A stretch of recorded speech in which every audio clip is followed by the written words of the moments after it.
기독교가 다른 종교에 비하여 탁월한 이유는 뭐 기도를 많이 하기 때문에 찬송이 있기 때문에 그런 것이 아니라 예수님이 죽으셨지만 다시 살아나신 부활 때문입니다.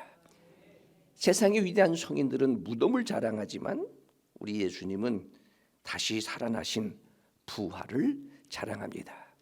예수님이 이 세상에 오셔서 수많은 기적을 행하셨던 공생의 3년 동안 그분이 무리를 걸어가시고 최초의 기적 갈릴리 가나 혼인잔치에서 물로 포도주를 만드시고 또 세상 사람들이 소동하고 호산나라고 외쳤던 나사로를 살려주신 그런 일들 때문에 예수님이 우리의 구주가 되시는 것이 아니라 죽으셨다가 다시 살아나셨기 때문입니다.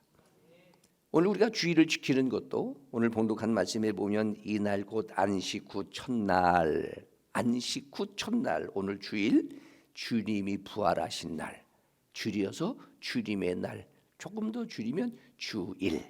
그래서 예수님의 부활을 기념하며 초대교회 성도들로부터 지켜왔던 주일 성수가 신앙의 유산이 되어져서 오늘 우리가 지키게 되어지는 겁니다. 성서라고 하는 것보다도 성경이라고 하는 것이 좋습니다. 일요일이라고 하는 것보다도 주일이라고 하는 것이 훨씬 더 좋습니다.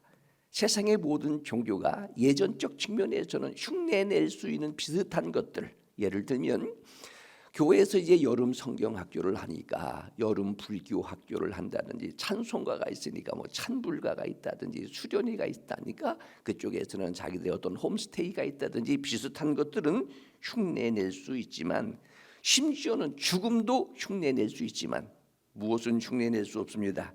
다시 살아나는 부활은 흉내낼 수 없습니다. 예수 믿어도 힘든 건 힘든 거예요. 예수 믿어도 아픈 건 아픈 거예요.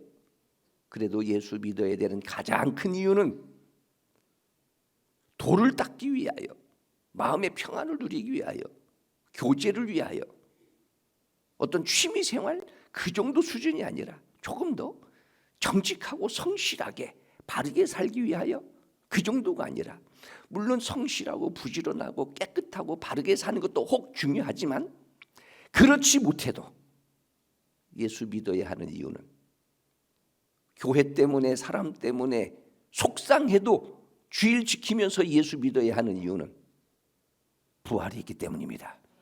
하나님의 나라가 반드시 있기 때문입니다. 1차적인 증거 하나님의 말씀 성경입니다. 교회입니다. 수많은 그리스도인 그 중에 내가 바로 그 증인이 되기 때문입니다. 오늘 봉독한 말씀은 예수님이 부활하셔서 두려워 떨고 있는 제자들에게 나타나시고 최초의 부활을 목격했던 여인들, 막달라 마리아를 비롯한 여인들에게 하셨던 부활의 메시지, 동시에 부활의 은혜가 무엇일까? 오늘 말씀입니다. 20절에 있는 말씀 혹은 19절에 있는 말씀, 두려워 떨고 있는 제자들에게 예수님 나타나셔서 말씀하십니다. 따라하겠습니다. 너희에게 평강이 있을지어다. 자, 우리 옆 사람에게 평강이 있기를 바랍니다. 여러분, 이게 가장 중요한 거 아니에요? 이스라엘 백성들의 인사법은 샬롬입니다. 제가 어렸을 때 어르신들을 만나면 아침에 만났을 때마다 인사법이 진지 잡수셨습니까? 라고 하는 것이 인사법이었어요. 왜? 가난했던 보릿고개였으니까. 이웃나라는 안녕하셨습니까? 라고 하는 것이 인사법이듯이 하나님의 선민인 이스라엘 백성들에게 있어서 인사법은 샬롬, 하나님과의 바른 관계, 거기서 와지는 마음의 평안함, 부활의 은혜는 평강이다. 너희가 평안하뇨? 너에게 평안이 있을지어다. 여러분, 복음이라고 하는 것이 뭐예요? 지금 오늘 봉독한 말씀의 배경 속에서는 십자가의 두려움입니다.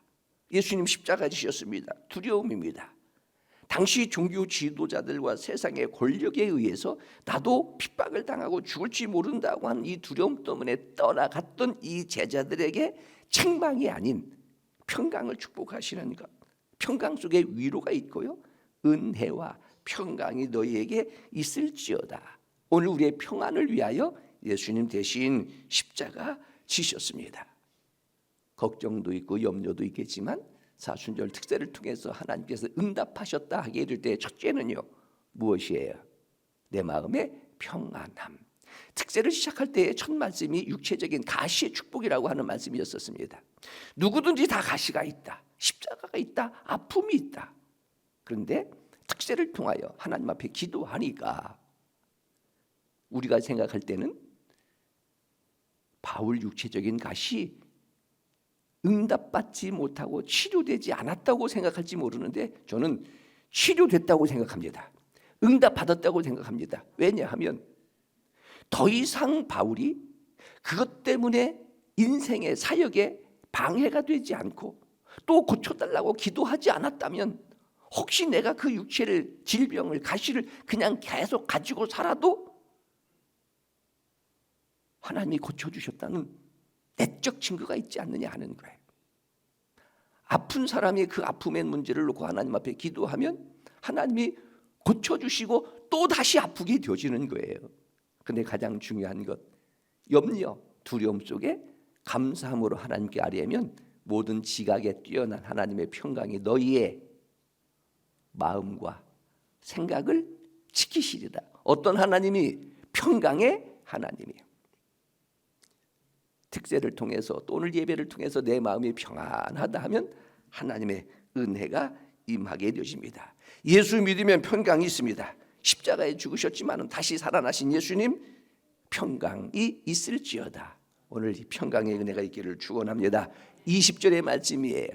주님 부활하셨다는 이 사실을 알고 제자들이 그 주님을 보고 기뻐하였더라. 초대교회 성도들이 저 사람이 예수 믿는지 안 믿는지를 무엇을 보고 알 수 있다? 표정을 보고 알 수 있다. 얼굴을 보고 알 수 있다. 특세 기간 동안에 간단한 이런 예화를 드렸습니다. 금광을 발견을 했어요.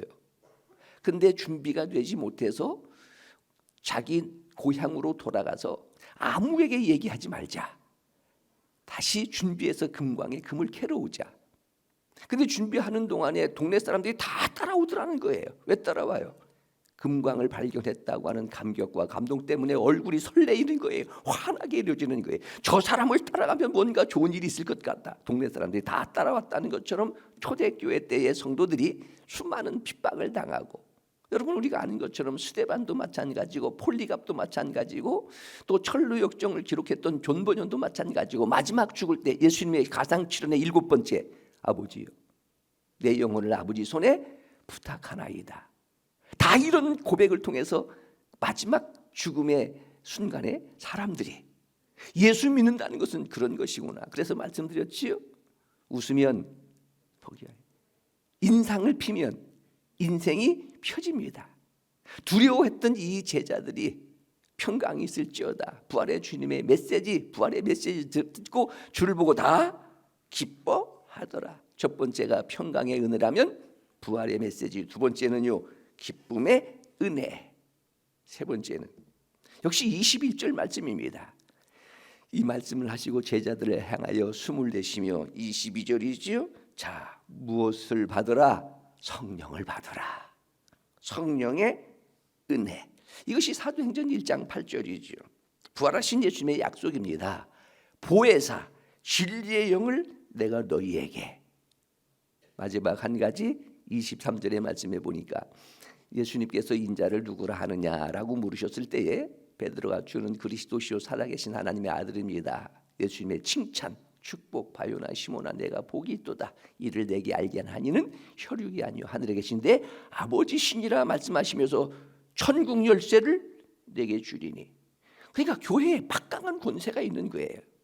그래서 이 교회의 권세를 제4의 권력이라고도 말합니다. 대통령도 권세자들도 그 누구도 예배를 드리게 될 때는 하나님 앞에 고개를 숙이고 머리를 조아리는 거예요. 그 다음에 교회 주신 말씀이 땅에서 매면 하늘에서도 매일 것이요 땅에서 풀면 하늘에서도 풀리리라. 이게 뭐예요? 오늘 23절의 말씀입니다. 누구의 죄든지 사하면 사여질 것이고 누구의 죄든지 그대로 두면 그대로 있으리라. 용서의 은혜. 그래서 예수님 가상칠언의 첫 번째가 뭐였어요? 아버지, 저들의 죄를 사하여 주옵소서. 자기들이 하는 것을 알지 못함이니이다. 부활하신 주님 나타나셔서 뭐 하라고요? 용서. 내가 용서를 위하여 서로 용서하라. 이것이 부활의 메시지, 부활의 은혜. 첫째, 평강의 은혜. 두 번째, 기쁨의 은혜. 세 번째, 성령의 은혜. 네 번째, 용서의 은혜. 한 가지 더 추가되어진다면 오늘 말씀 속에 자, 그들이 그 소식을 듣고 21절의 말씀에 보니까 역시 평강이 너에게 있을지어다. 아버지께서 나를 보내신 것 같이 나도 너희를 보내노라.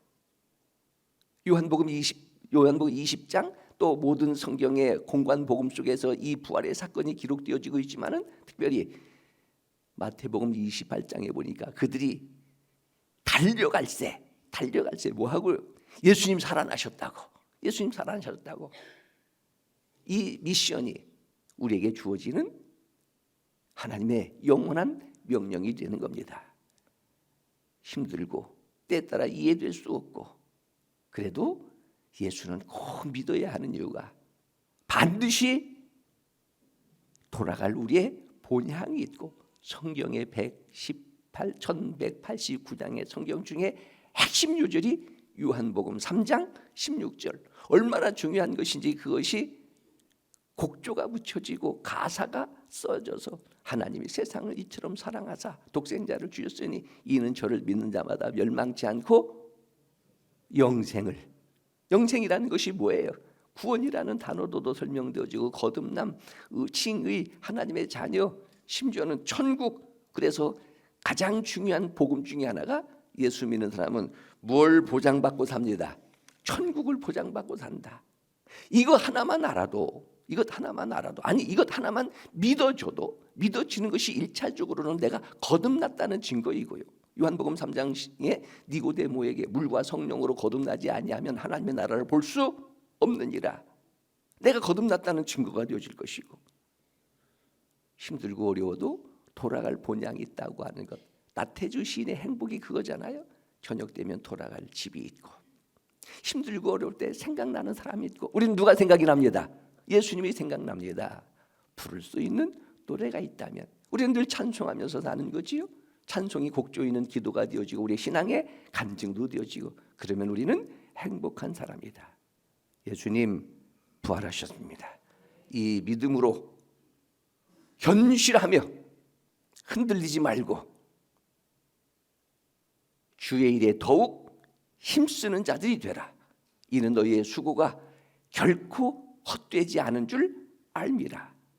고린도전서 15장 57절 58절 마지막 부활신앙의 결론이라면 오늘 부활절 고린도전서 15장 한 장을 오늘 하루 한번 묵상하고 읽으며 부활이 어디 있느냐 의심했던 고린도 교회 성도들에게 성령의 감동으로 부활의 역사성 첫 열매가 실은 예수 그리스도 부활의 확실성 그리고 부활의 신앙은 말씀드렸던 것처럼 이렇게 살아가야 한다는 고린도전서 15장이 오늘 여러분에게 숙제처럼 주어지는 하나님의 말씀입니다. 예수님 부활하셨습니다. 기도하겠습니다. 하나님 아버지